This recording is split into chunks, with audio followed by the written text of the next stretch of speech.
This year, the country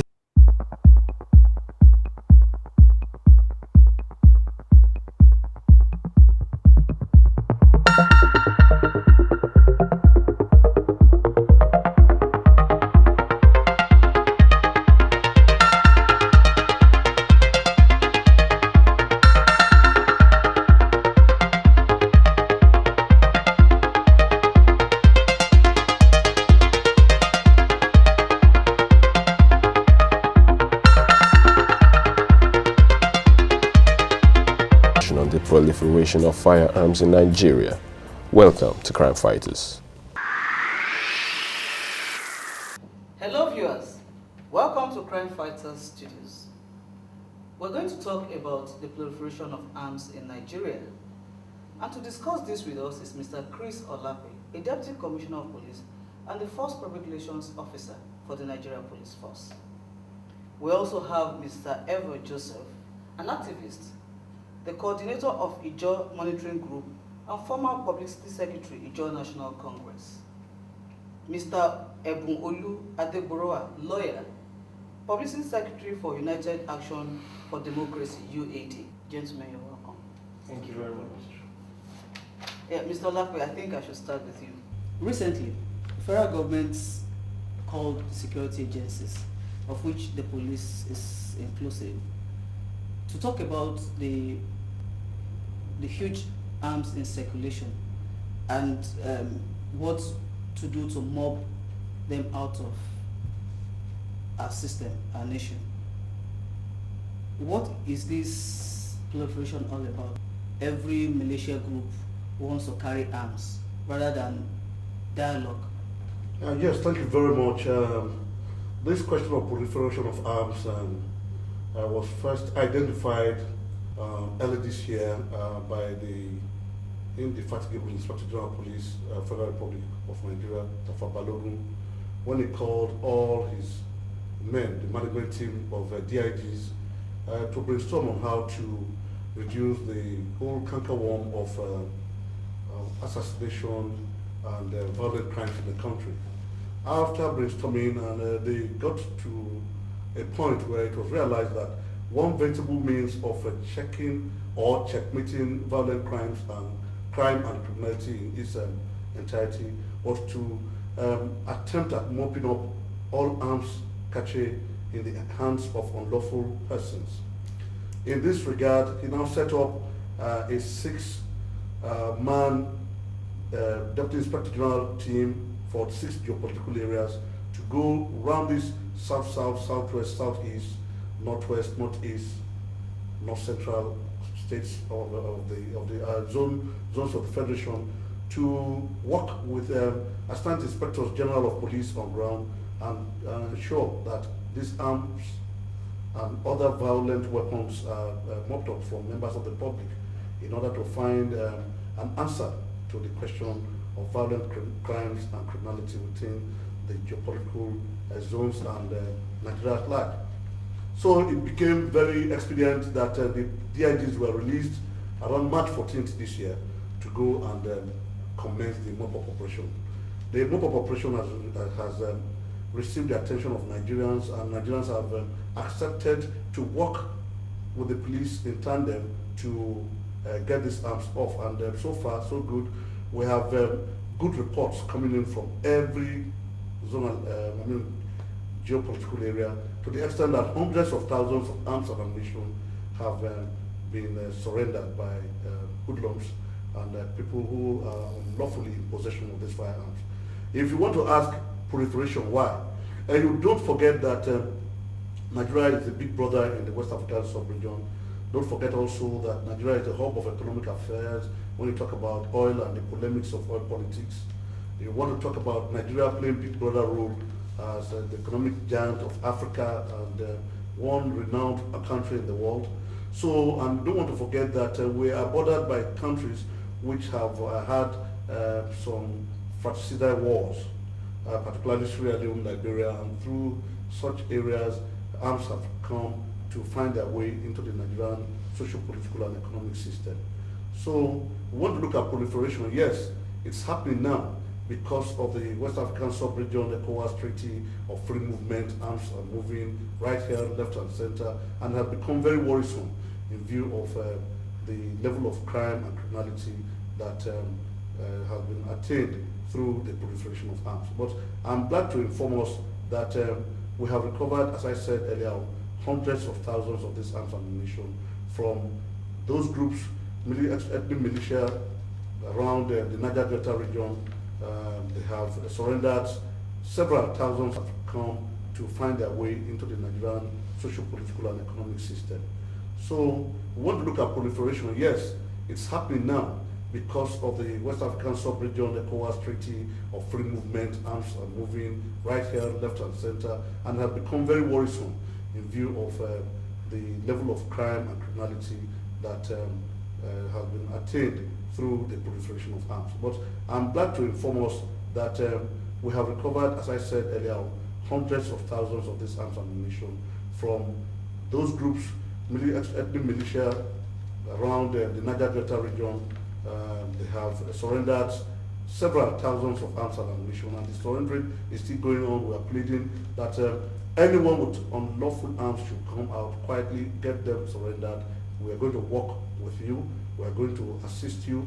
We are not going to hamstrung you, and we are not going to take criminal actions against you, except when such arms are found with criminals when they are using it to cause mayhem and to cause disaffection in the ranks of members of the public.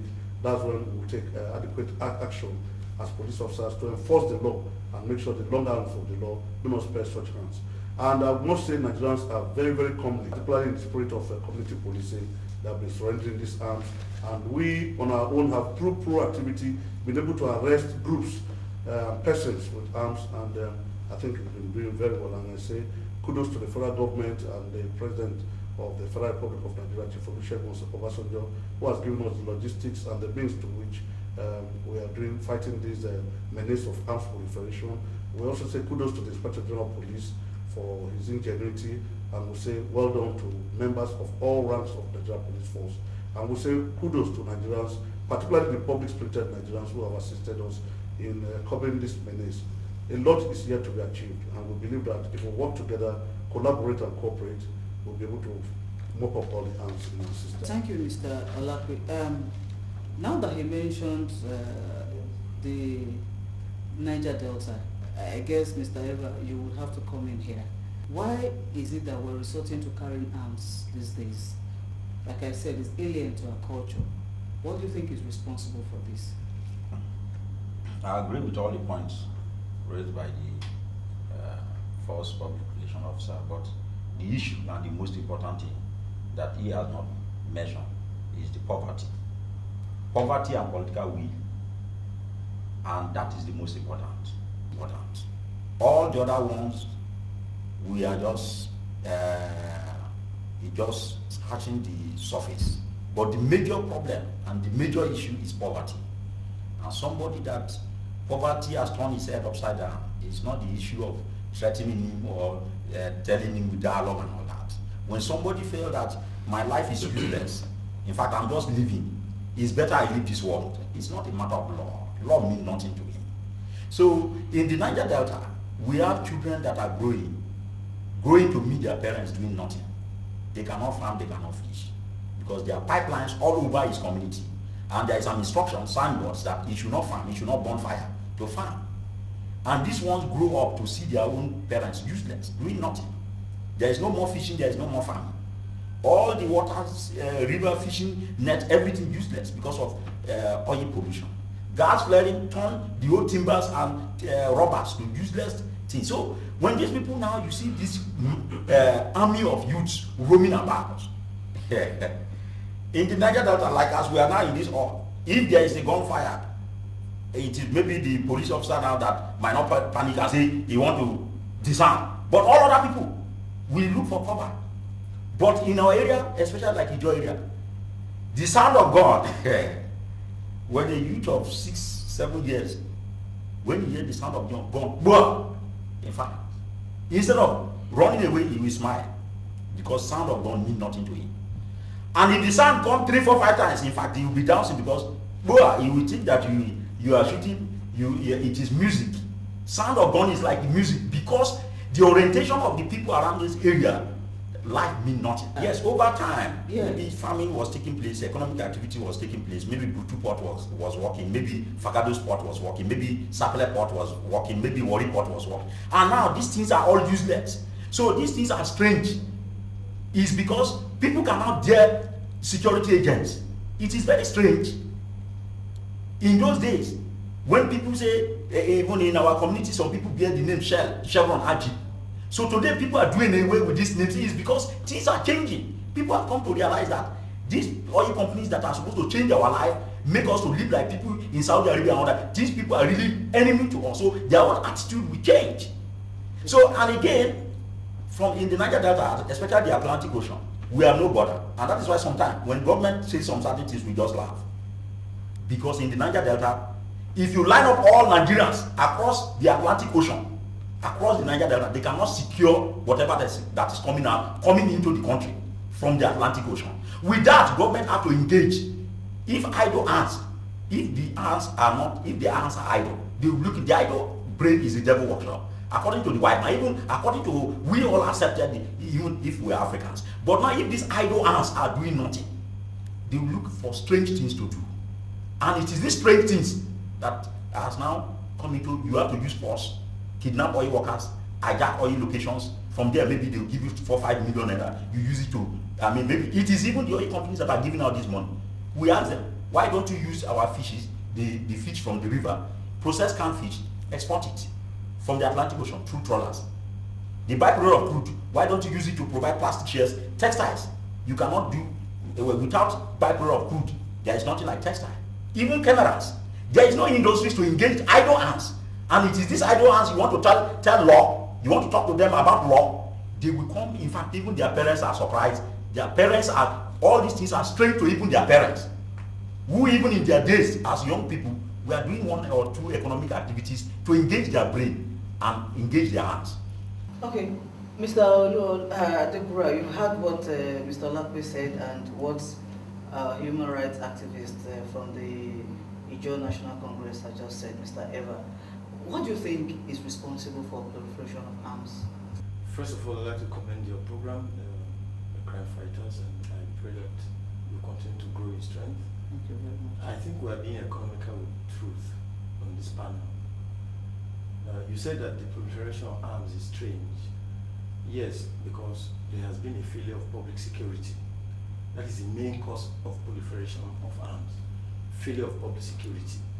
In the sense that those who are mandated by law and given the opportunity to protect other members of the public have lost focus.